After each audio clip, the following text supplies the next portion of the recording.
I think that a lot of that comes from this lack of perspective.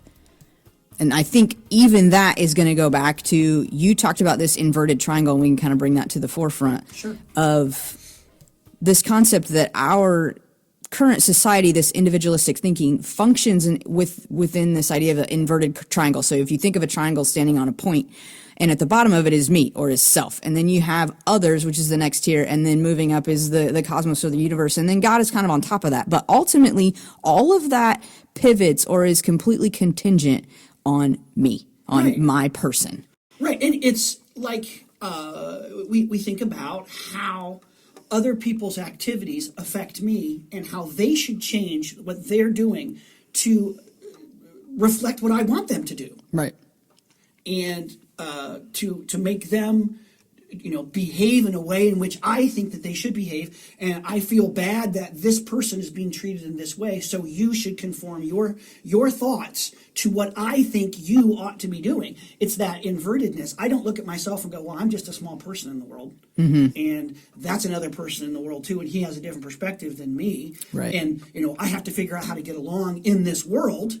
It's more like, well, no, why? How dare you confront my understanding of the world? It's very weird.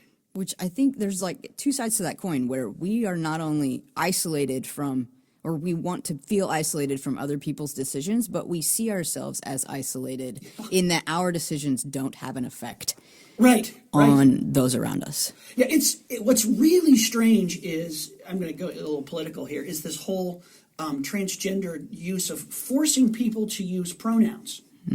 Right?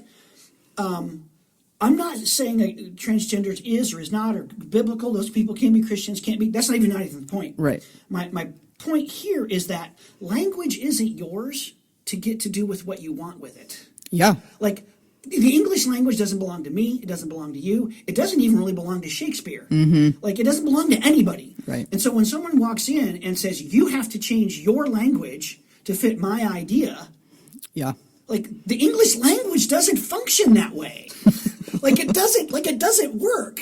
Where we could just sit down and we're going to negotiate, where I'm going to demand you use this language and you're going to say I'm going to use this language, and now we've got to negotiate our way forward. Like, how? That's not how English works. English isn't created by any one person. It's created by people who all work together and develop that together. And what we're getting is this kind of this little mini Hitlers who get to walk around and say, no, you're going to use the language I determine that you have to use. Whether it's gender, whatever your beliefs are on gender, that's just not the way language works. It doesn't work like that. Right. You don't get to go into a culture, hijack it, and then say, this is how you're going to use the language. Yeah.